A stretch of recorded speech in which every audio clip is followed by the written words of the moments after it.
सगळे माझे गुलाम आहेत, पण तुमच्यावर मी अनुरक्त आहे. त्यांनी सांगितलं, आम्रपाली नाही, मी विषय भोग घेऊ शकत नाही.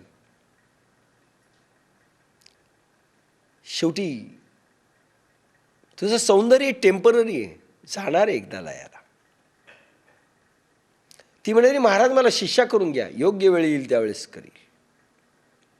एवढंच वचन देतो तुला, योग्य वेळ झाल्यानंतर मी येईल, वाट पहा, वेट अँड सी. आम्रपालीच्या ह्याच्यातनं निघून गेले. नंतर तिला महारोग जडला, म्हातारी झाली, रूप यौवन ढळलं आणि जखमा झाल्या, किडे भॉ भॉ करतायत अंगावर. कोणी विचारत नाही, आता कोणी हजेरी लावित नाही. ती आम्रपाली संपली, दरवाजावरती अशी पडलेली आहे कुठेतरी, आणि ध्यान लागलेलं आहे बोधिसत्वाचं. एके दिवशी बोधिसत्व आले, समोर आले. यांच्या शरीरात काही फरक पडला नव्हता, तिच्या सगळ्या ह्याच्यात पडला होता. म्हणजे आम्रपाली, ओळखलं का मला? हो म्हणले, बोधिसत्व. आता तिला वाटलं, आता कशाला आले म्हणले, आता माझं काहीच राहिलं नाही. मी तुला म्हणलं ना, योग्य वेळी येईल, तुला वचन दिलं होतं, आलोय, आता तुला शिष्य करून घेणार. जखमा तिच्या झालेल्यांना, आम्रपालीच्यांना असं साफ केल्या, स्वतः धुतल्या, तिला नीट केलं आणि शिष्य करून घेतलं. आम्रपाली आमच्या गटात सामील.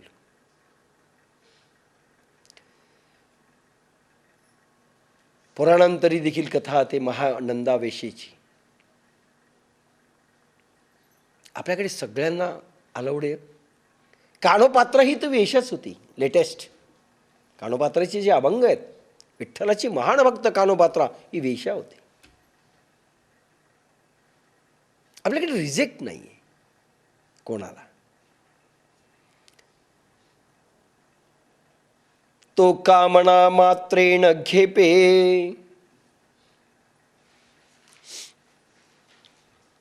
कामना दुसऱ्यानी जरी काम वासना व्यक्त केल्या तरी हा मळत नाही.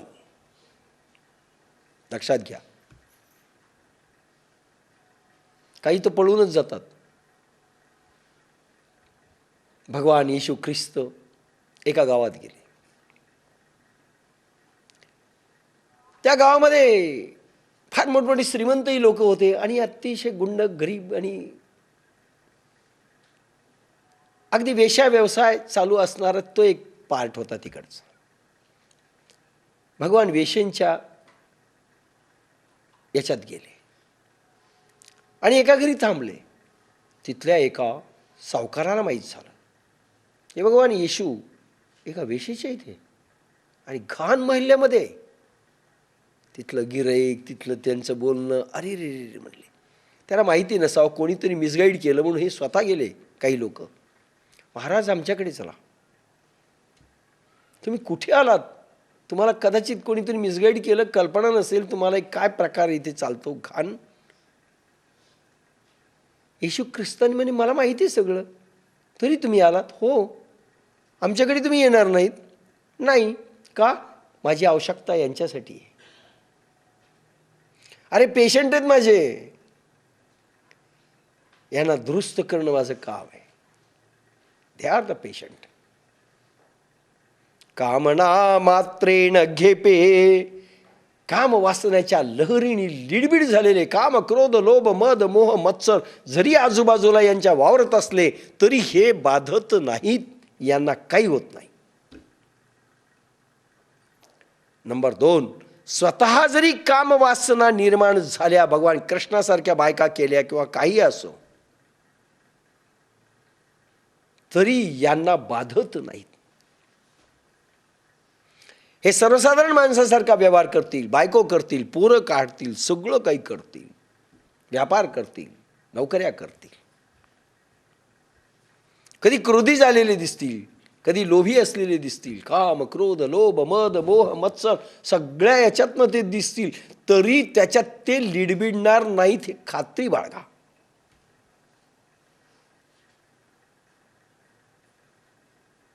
आजकाल एक टी व्हीवर वाक्य आलं, टेन्शन नाही लेणे का. पाहिलं असेल कोणी तर, मला नवीन वाक्य आहे, टेन्शन नाही लेणे का. थोड्या वेळाने दाखवतात ते स्ट्रिक, टेन्शन नाही लेणे का. हे टेन्शनच घेत नाहीत. तो कामना मात्रेण घेपे. काय पिक्चर पाहतोस, कधीतरी तू घसरशील. नो, इतकी स्थिती त्याची आली पाहिजे. तो कामना मात्रेण घेपे, मोह मळे न लिंपे. काही काही साधक आपण काढून टाकलेले आहेत मोह मळात, अपूर्ण अवस्थेमध्ये मोहामध्ये अडकले म्हणून. एक साधक मुलगी आणि एक साधक पोरग प्रेमात पडले. आपल्याकडे नावं नाही घेणार. इंजिनिअरिंगचं एक सेकंड वर्षाला पासच होईनं. मला त्यांनी सांगितलं, बहुतेक मला प्रेमपूर्ण व्यवहार करणारी एखादी जर बाला भेटली, नक्की मला वाटतं मी सक्सेस होईल. म्हटलं हे धंदे सुरू केले. आणि 25 वर्षाचं वय होईपर्यंत लग्न नको म्हटलंय. ब्रह्मचारीच तो राहायला पाहिजे. नाही मला फारच आवडली ना, तर ती सारखी माझ्या समोर यायली. Whether they are fit. काढून टाकलं. मुलीला म्हणलं नाही चालणार आहे, योग्य वय तुमचे होऊ द्या, नंतर आपण त्याचा विचार करू.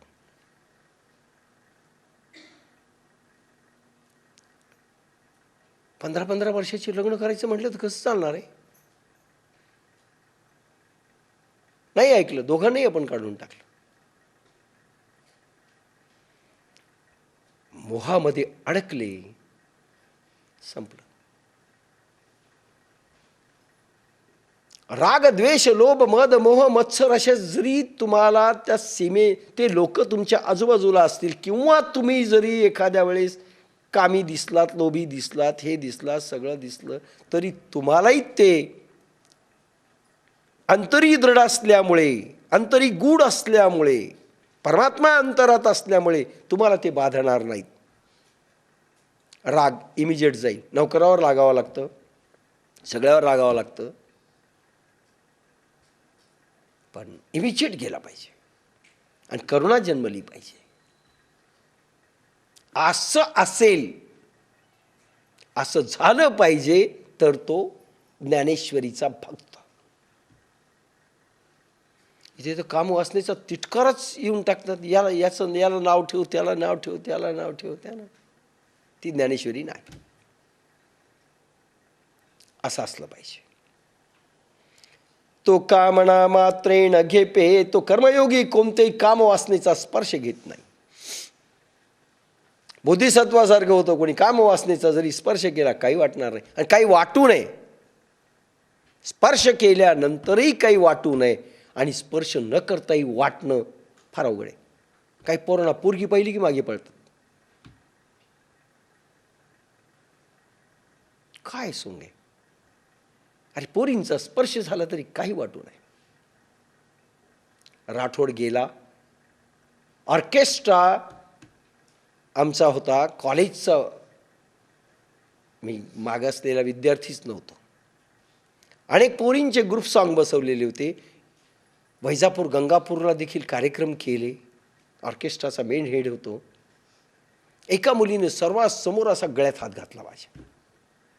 मी हळूच काढला आणि तिथून निघाला. राठोड खूप हसला. एव्हिडन्सला लोक आहेत. राठोड गेला, बाकीचे आहेत. कामना मात्रेण घेपे. एकदा एका साधकाचं मी पाहिलं. राठोडनी मी लफडं. तर त्यांनी बाप्पासाहेबला लावून दिलं. बाप्पासाहेब सोमानी पोरींच्या मागे लागतो. बाबासाहेब तन तन तन करत होते. 2-3 महिने समजच नाही बाप्पासाहेब आमच्याशी नीट का बोलत नाहीत. रागातच, विचारायची सोय नव्हती का रागात आहेत, कशामुळं आले, सरळ सांगत नव्हते. मग कधीतरी राठोडला म्हणलं तू एकटाच जाय. 2-3 महिन्यानंतर राठोड एकटाच गेला. आणि सोमानी मुलींच्या मागे लागतात. नाही म्हणले, तुम्हाला रॉंग इन्फॉर्मेशन दिली, मुली त्याच्या मागे लागतात. पण कुठल्याही स्पर्शाने, कुठल्याही याच्याने काहीही झालेलं नाही. मला हेच अपेक्षित होतं. म्हणते बाप्पासाहेबांनी त्यांची नात एकांतामध्ये तिनं सांगितलं होतं की मला सोमानीने BAला इंग्रजीची कविता शिकवावी. बाप्पासाहेब म्हणले हिला शिकव. इतकं कठीण वाटायचं, दरवाजा लावून घ्यायचे.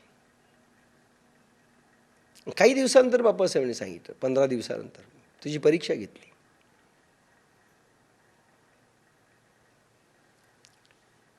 ह्या चंद्रभागा भगवती सगळ्या पोरी पाठवायचे. अरे तुम्ही टिकले पाहिजेत, तुमचं पतन होता कामा नये. पहा कसं घडवले जातात, कसे घडवून घेतात. कामना वासना जरी समोर असतील तरीही बाधू नयेत इतका तो तयार झाला पाहिजे. अरे जी पोरं ही साधी कुठेतरी घसरतात ना, पोरं आणि पोरी आयुष्य खराब करून घेतात. आता शिकवण्याचे प्रयोग झाले पाहिजेत. कोणी कुठेही लो मॅरेज करायला, सध्या तर इतकी घसरण सुरू झाली, प्रचंड घसरण झाली. ह्या ओव्या कुठे ठेवाव्यात असं मला वाटायला, कुठे ठेवाव्यात. तो कामना मात्रेन घेपे, मोह मळेन लिंपे. मला तर फिश पाऊंडच दिला होता, स्टोन हार्टेड. मला द्या. म्हणजे दगडाचं हृदय आहे.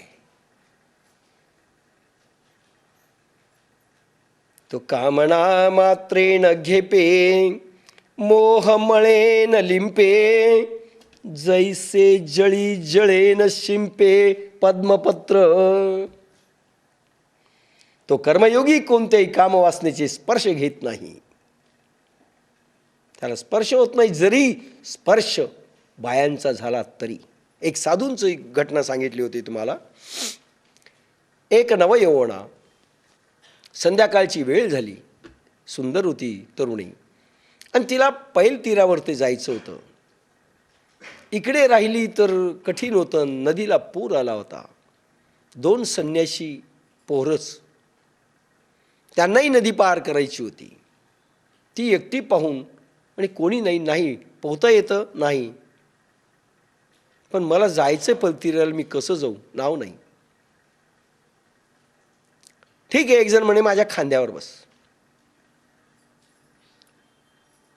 त्याने तिला खांद्यावर बसवलं आणि पूर्ण याच्यातनं त्याला नेलं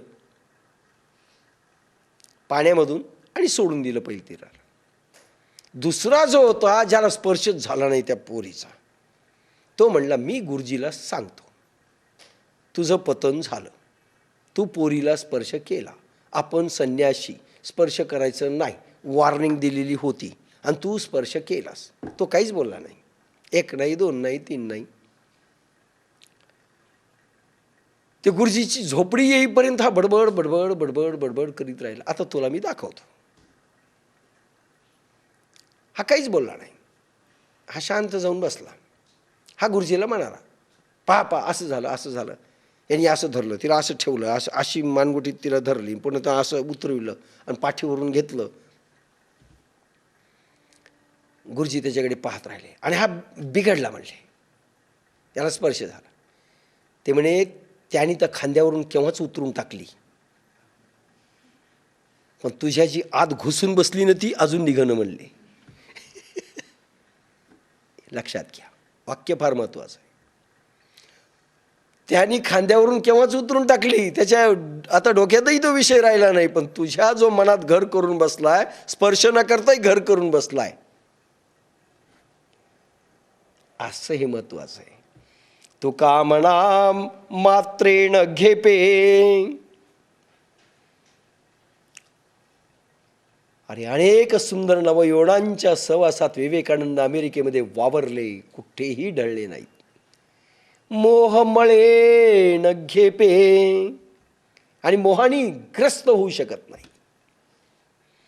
जैसे जळी जळे न शिंपे पद्मपत्र. वा, मोहमळाने मलिन होत नाही. ते कसे, तर पाण्यात कमळ जसे अलिप्त राहते. खाली चिखल असतो, मध्ये पाणी असतं आणि कमळ वर असतं. चिखल हवंय का? त्याची जन्मदात्री आई चिखल आहे. चालतं नाही. पण कमळ अलिप्त राहतं. पाणी देखील त्याला शिवले जात नाही. पाण्यावरच आहे पण पाणी शिवत नाही. चिखलात आहे पण चिखल त्याच्यात नसतो. म्हणून संसारात जो राहतो, पण संसाराचा चिखल न मनात आहे न डोक्यात आहे. जसं कमळ जसं अलिप्त राहतं, तसं राहणारा जो असेल तो सिद्ध किंवा भक्त. मुद्दाम चिखलापासून बाजूला नाही राहायचं, संसारापासून बाजूला नाही राहायचं, स्पर्शापासून बाजूला नाही राहायचं, तरी ढळू नये.